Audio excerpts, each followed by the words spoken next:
नमस्कार, मी अनिकेत विजय पाटील, राहणार आचा तालुका खामगाव, जिल्हा बुलढाणा, महाराष्ट्र. सर्वप्रथम सर्वांना जय हिंद, जय भारत, जय संविधान, जय भीम, जय शिवराय, जय शंभूराज. आजचा हा व्हिडिओ बनवण्याचं कारण एकच की जे जंतर मंतरचं आंदोलन दिल्लीमध्ये चालू आहे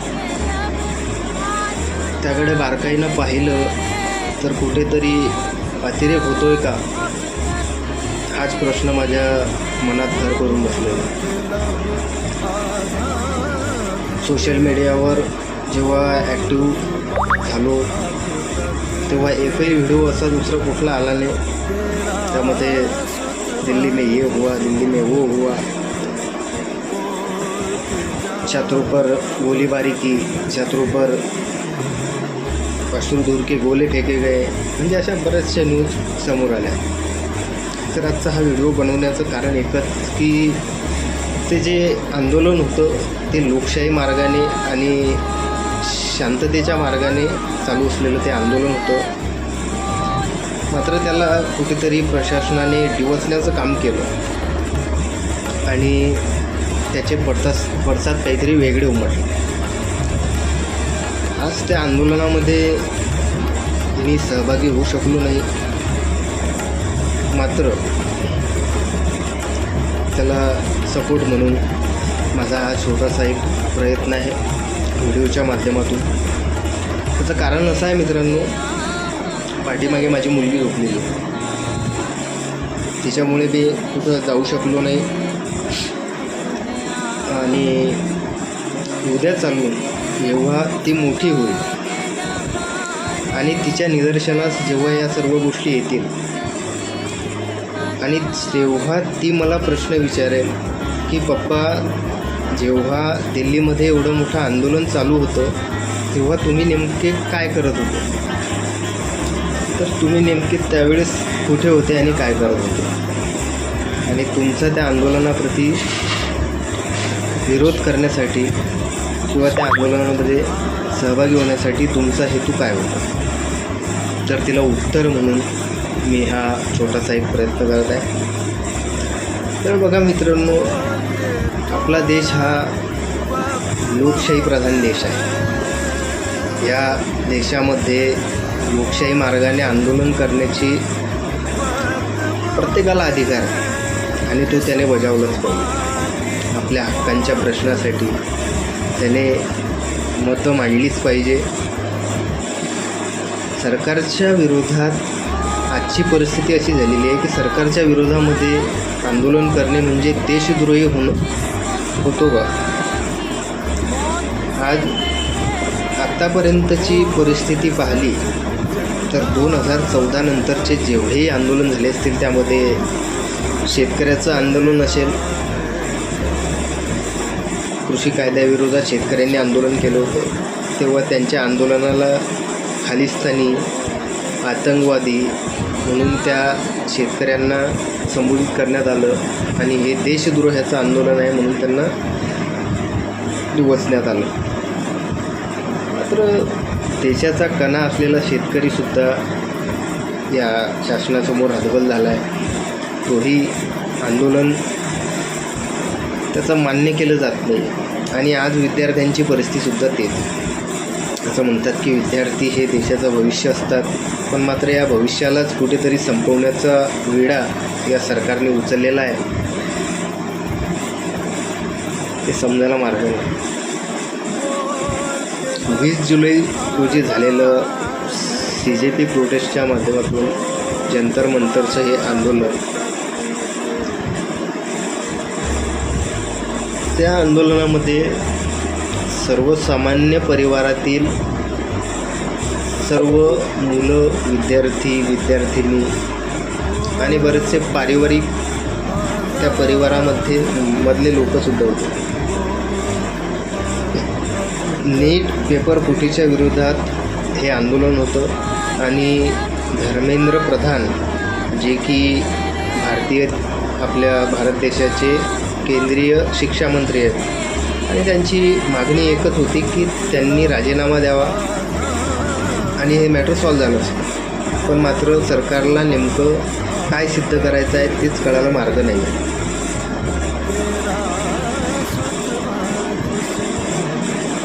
सरकारने याकडे लक्ष न देता, या गोष्टीची दखल न घेता कुठेतरी पळवाट काढून हे आंदोलन अजून कसं उसळी मारेल आणि यातून आपल्याला राजकीय फायदा कसा होईल याकडे सरकारचं लक्ष होतं. तर या आंदोलनामध्ये जे 19 विद्यार्थिनींनी आत्महत्या केली, नीटचा पेपर फुटला म्हणून त्यांनी आत्महत्या केली, त्यांच्यासाठी तुमचं उत्तर काय? आज नीटचा पेपर फुटला, त्याच्या विरोधात आम्ही बोललो, तर तुम्ही बोलता की नीटचा पेपर परत झाला आणि त्याचा रिझल्टही आला आणि ज्यांनी मेहनत केली त्यांचं सिलेक्शनसुद्धा झालं. पण मात्र त्या 19 विद्यार्थ्यांचं काय? ज्यांचा जीव त्यांनी आत्महत्या करून गमावला. आज गावाकडची परिस्थिती पाहिली ना. मी खेड्यातून आलेला माणूस आहे, मला खेड्यातली परिस्थिती माहिती आहे. जेव्हा घर दार बंगला गाडी शेत प्लॉट सावकाराच्या दावणीला बांधलं जातं तेव्हा कुठेतरी त्याच्या मुलाचं शिक्षण तो चांगल्या पद्धतीने करू शकतो. ही परिस्थिती आज गावातील गावातील सर्वसामान्य माणसाची झाली आणि हे सगळं गहाण ठेवून तो त्याच्या मुलाचं शिक्षण करतो आणि तो मुलगाही मेहनत करून कुठेतरी प्रयत्न करतो आणि त्या ठिकाणी तो पेपर लीक होतो आणि नको ती लोक ज्यांच्याकडे पैसा आहे, सर्व काही आहे, पॉवर आहे, ते पुरं तो पेपर विकत घेतात आणि कुठेतरी हास्यास्पद आहे ते त्यातून सॉल्व्ह होऊन जातं. नेमकं याकडे कुठल्या दृष्टिकोनातून पाहावं तेच कळत नाही. यामध्ये माती त्या सर्वसामान्य गोरगरीब कुटुंबातून आलेल्या विद्यार्थ्यांची होती. मग नंतर त्याला आत्महत्येशिवाय शेवटी पर्याय उरत नाही. मग तो शेतातल्या झाडाच्या फांदीचा आधार घेऊन, शेताच्या पंख्याचा आधार घेऊन किंवा एखाद्या उंच इमारतीचा आधार घेऊन तिथून उडी मारून आत्महत्या करतो आणि स्वतःचा जीव गमावून बसतो. कारण की त्याने त्याचं आयुष्य पणाला लावलेलं असतं. तर या गोष्टीकडे आपण पक्षचिन्ह काँग्रेसचा आहे की भाजपचा आहे की शिवसेनेचा आहे की कुठल्या इतर पार्टीचा, या सर्व गोष्टी बाजूला ठेवून आपण या गोष्टीकडे एक भारतीय नागरिकच नाही तर एक जबाबदार नागरिक, एक भारत देशाचा जबाबदार नागरिक म्हणून आपण या गोष्टीकडे बारकाईनं पाहिलं पाहिजे. मात्र तशी काही परिस्थिती आपल्याला दिसत नाही आहे. आणि अजून एक महत्त्वाचा विषय, जेव्हा मोदी सरकारच्या कार्यकाळात आंदोलने झाली त्याला तुम्ही अँटी नॅशनल म्हणून घोषित केलं. तर स्वतःचे हक्क मांडणे हा देशद्रोहीपणा होतो का? याचं उत्तर तुमच्याकडे आहे का? आणि नेमकं लोकशाही मार्गाने आंदोलन करणे हा जर देशद्रोहीपणा असेल तर देशभक्त बनण्यासाठीची व्याख्या तुमच्याकडे काय आहे? नेमका देशभक्त म्हणजे काय आणि देशभक्ती म्हणजे काय? त्याचं उत्तर या लोकांनी द्यायला पाहिजे. पण मात्र ते कुठेही दिसत नाही आहे, स्पष्टीकरण द्यायला तयार नाही आहे. 12 वर्ष झाले आपली सत्ता आहे मोदी साहेब, पण मात्र आपण या 12-13 वर्षामध्ये एकही पत्रकार परिषद घेतली नाही. स्वतःला 56 इंचाची छाती म्हणून संबोधित करून घेतात. किती हास्यास्पद गोष्ट आहे ना. आणि त्यामध्ये तुमचे जे दल्ले लोक आहेत, दलाल, भडवे, अंधभक्त, हे जे चाटू लोक आहेत ना, यांची तर माती होणारच आहे. त्यांना आज कळत नाही आहे की देशाची परिस्थिती काय आहे आणि भविष्यात काय होणार आहे. त्यांच्या डोळ्यावर एक अंधभक्तीची पट्टी लावलेली आहे आणि जेव्हा ती पट्टी उघडेल, आणि ती तेव्हाच उघडेल जेव्हा आघात त्यांच्यावर होईल, त्याशिवाय ते होणार नाही. काय बोलावं. या आंदोलनांमध्ये महिलांच्या प्रायव्हेट पार्टवर तुम्ही लाठ्या चालवल्या, नको त्या ठिकाणी तुम्ही हात घातला. ही नेमकी लोकशाही समजावं की हुकुमशाही. आणि जे अंधभक्त बोलत आहेत की त्यामध्ये असे नारे लागले, तसे नारे लागले, देशविरोधी नारे लागले, तर तुम्ही त्यांना पकडा ना. तुमच्याकडे सत्ता आहे, पॉवर आहे, पोलीस प्रशासन आहे, सगळं आहे. तुम्ही त्यांना पकडा, त्यांना सजा कायद्यानुसार जे होईल ते करा ना. काढून की हात लंबे होते असं ऐकलं होतं ना, तर तुमचे हात किती लंबे आहेत ते दाखवा ना. ज्यांनी ज्यांनी देशविरोधी नारे लावले असतील त्याचा निषेध आम्ही करतो ना. जे काही चुकीचं बोलले असतील त्यांच्यावर तुम्ही कायदेशीर कारवाई करा. पण मात्र तुम्ही त्या ठिकाणी नेमकं तुम्हाला सिद्ध काय करायचं आहे ते कळायला मार्ग आहे. याचं लेकर पेपर फुटला म्हणून आत्महत्या केली ना त्या लेकरांनी, त्याला विचारा वेदना काय असते. आणि या अंधभक्तांना माझा जाहीर प्रश्न आहे, जेव्हा तुमची मुलं नीटचा पेपर द्यायला तयार होतील आणि जेव्हा या गोष्टी होतील आणि तुमच्यापैकी एखाद्याच्या घरातल्या मुलाने आत्महत्या केली किंवा करेल, अनावधानाने नको व्हायला अशी गोष्ट, निश्चितपणाने सांगतो तेव्हाही तुमचे डोळे उघडणार नाही. तेव्हाही तुम्ही चाटू धंदे करणार, स्वतःच्या लेकराला अग्नी देणार, काय असेल नसेल ते करणार, आणि पुन्हा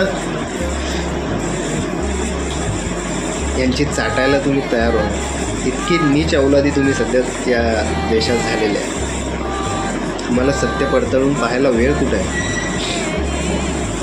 निव्वळ व्हॉट्सअप युनिव्हर्सिटीवर आलेले मेसेज फॉरवर्ड करायचे, वाचायचे आणि विरोधी पक्षाची थट्टाबाजी करायची. या व्यतिरिक्त तुमच्याकडे आहे तरी काय.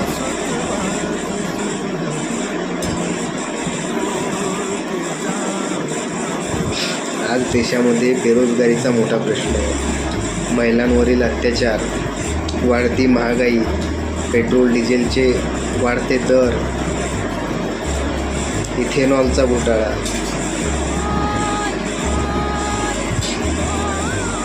कितीतरी मुद्दे आहेत. शिक्षण घोटाळा, ज्यासाठी हे जंत्रमंत्र चालू आहे.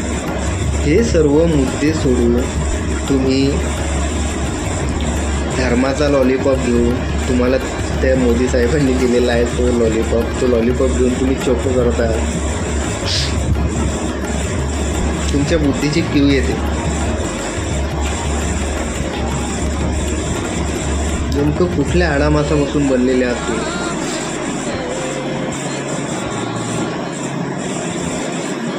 आज कोण कुठल्या पक्षामध्ये काम करते त्याच्याशी मला काही घेणं देणं नाही, पण चुकीला चूक आणि बरोबरला बरोबर म्हणायची जाणत माणसात असली पाहिजे, मग ती कुठल्याही पक्षाची असो.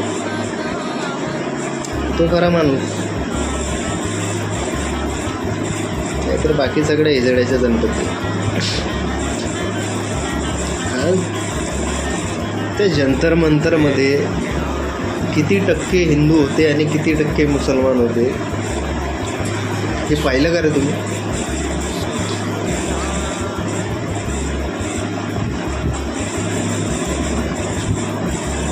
टक्के पोरं हे हिंदू धर्मातले होते आणि त्यांच्याच विरोधात तुम्ही हे कारस्थान केलं. त्यांच्यावर लाठीचार्ज केला, त्यांच्यावर अश्रुधुराचे गोळे फेकण्यात आले. कुठल्या हिंदू हिताची गोष्ट करताय तुम्ही मोदी साहेब?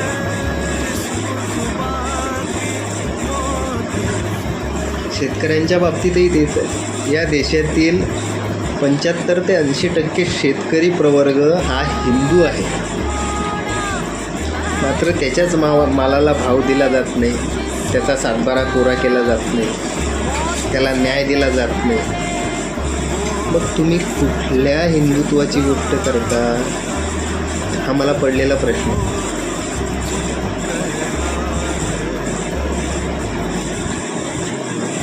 ठीक आहे, काँग्रेसनेही केल्या असतील गोष्टी. काँग्रेसच्याही काळात बरेचसे पेपर फुटले, सर्व काही झाले. मग त्यांना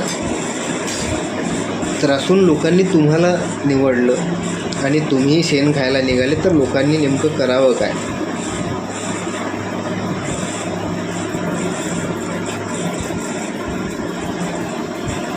मी जरी एका विशिष्ट पक्षाचा पदाधिकारी असलो, कार्यकर्ता असलो, माझा पक्ष जर चुकीचा वागत असेल तर त्या पक्षालाही लाथ मारायला मी घाबरणार नाही. या वृत्तीचा मी माणूस आहे. ते भाजप असो, काँग्रेस असो, शिवसेना असो, राष्ट्रवादी असो, इतर कुठलाही पक्ष असो, मला घेणं नाही पक्षाचं. या देशाच्या हितासाठी जो उभा राहील त्याच्यासाठी आम्ही उभे राहू.